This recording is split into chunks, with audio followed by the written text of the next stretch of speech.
Hello, my name is Valerie Finney, and I'm going to talk to you today about the separation of church and state.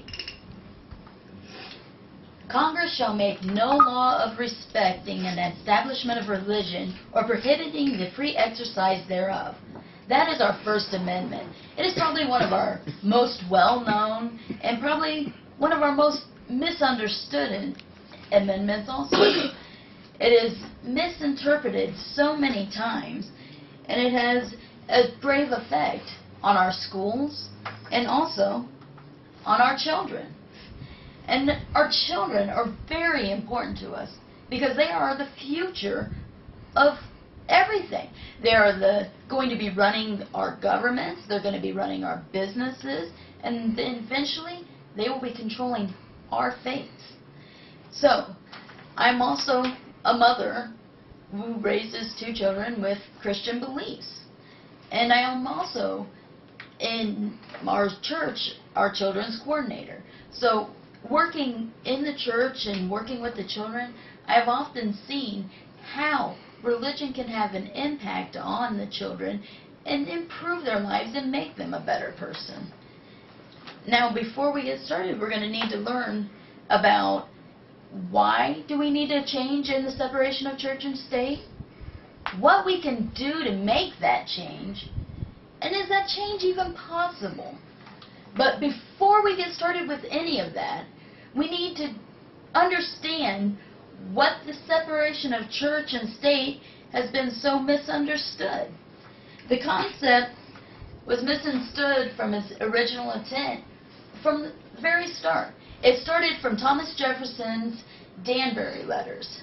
In those he stated, "Believing with you that religion is a matter which lies solely between man and his God, that he owes account to none other for his faith or worship than the legislative powers of government, reach actions only and not opinions.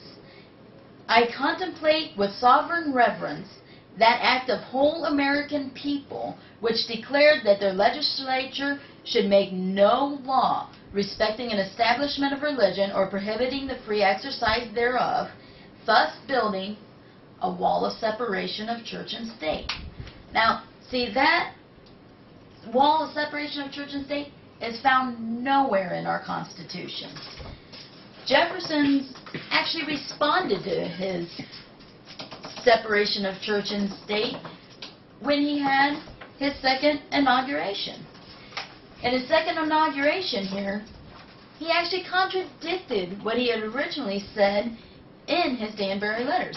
He said, "In matters of religion, I have considered that its free exercise is placed by the Constitution independent of the powers of the general, which is the federal government, and I have therefore undertaken on no occasion to prescribe the religious exercises suited to it, but have left them, as the Constitution found them, under the direction and discipline of the state or the church authorities acknowledged by the several religious associations."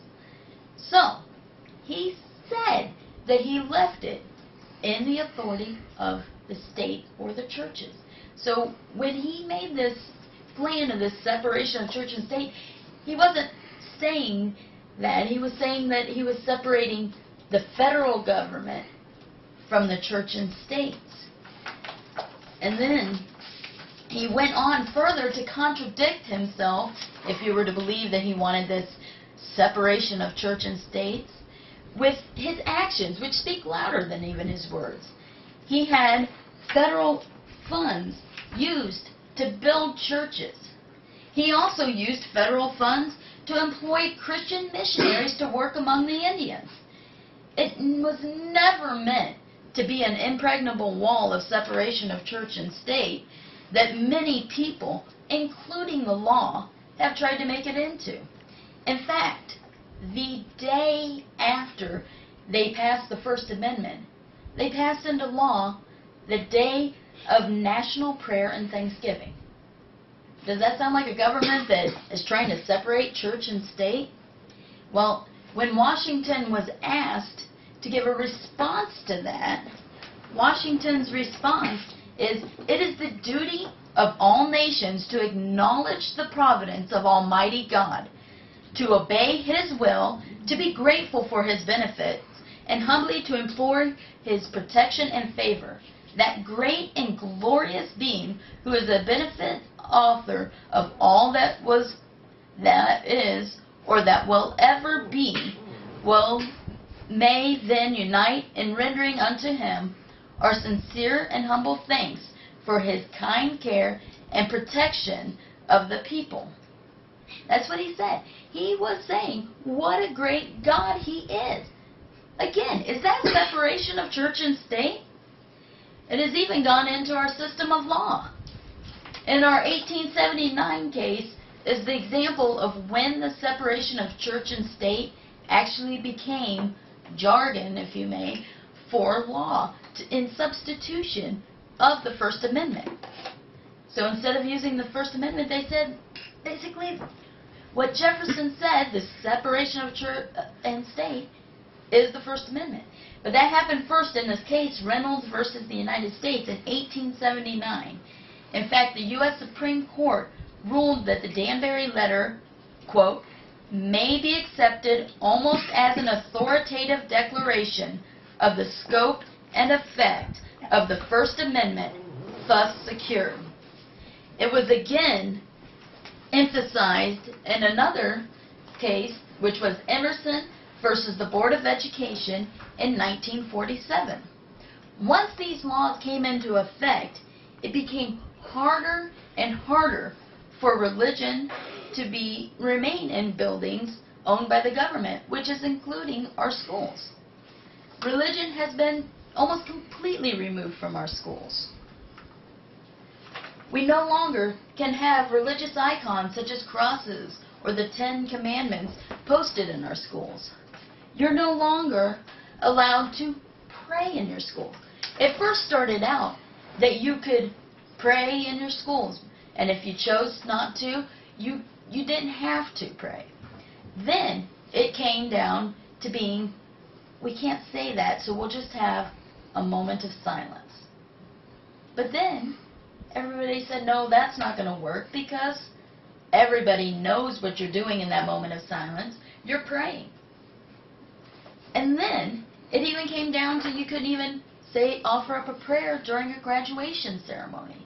It actually came down to one graduation ceremony when it had just been passed into law. They were not allowed to pray.